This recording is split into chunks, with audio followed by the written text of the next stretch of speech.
On the night of January 3, 1974, a top-secret facility buried deep in the Nevada desert suddenly went dark. No outgoing signals, no radio, no response. For 6 hours, it was as if Falcon rock had vanished from the planet. When contact was finally restored, no one inside remembered what had happened, but strange radiation levels were detected, and 3 security officers were never found. What happened that night was never explained. But years later, hidden journals, leaked memos, and a recovered voice log began to surface. And what they described was not of this earth. Falcon Rock was built in the late 1960s, not listed on any map. Its true purpose, unknown. Some believed it was testing advanced energy weapons. Others said it was studying gravitational anomalies. But one engineer who worked there, known only as R, kept detailed notes that were smuggled out before he disappeared.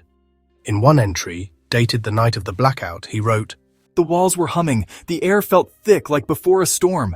But outside, the sky was perfectly clear." Moments later, the entire base went into full lockdown, not by human command, but by something else. Around 2:14 a.m., surveillance picked up 2 fast-moving objects entering restricted airspace.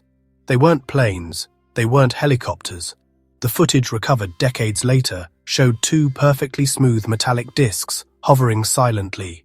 No windows, no visible propulsion, just hovering. And then they landed. A pale light filled the base. Not just visually, it penetrated walls, floors, even people. From the crafts, beings emerged. Tall, thin, radiating a calm presence. They wore one-piece silver suits, and though their mouths never moved, everyone could hear them. Not in the air, in their minds.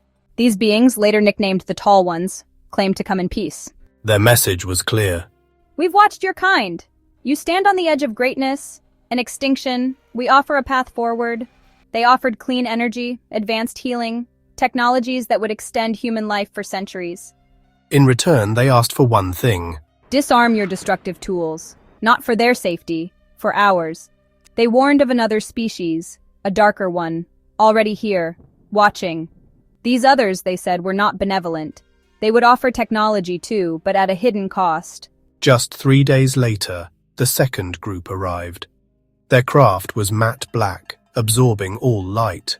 Where the first crafts looked elegant, this one looked like a weapon. There was no invitation, no greeting, just a voice, cold, emotionless, projected into the minds of the base's crew. "We offer power." Unlike the tall ones, these beings, the Greys, offered weapons, faster than light propulsion, control of gravity and energy. But in exchange, they wanted access. Underground facilities, biological research, human subjects. They promised no harm, no memory, full transparency. But there was something in their presence that made even the bravest soldiers sweat. The base's leadership faced a decision. One path promised peace, enlightenment, a future without war.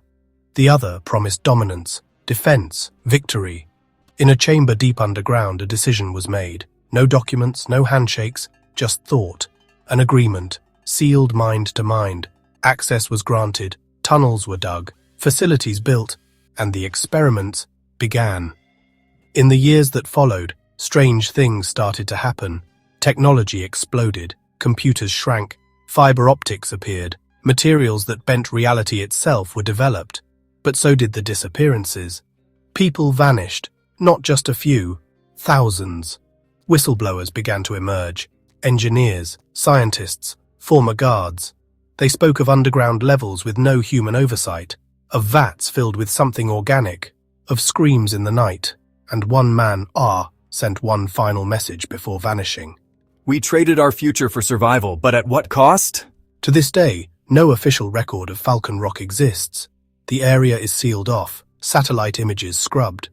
But if the journals are to be believed, we were given a choice, a test, 2 offers, one of peace, one of power, and we chose. Maybe one day we'll be ready to make a different choice, one not based on fear, but on faith. Until then, keep your eyes open, because the night the Earth wasn't alone may not have been the last.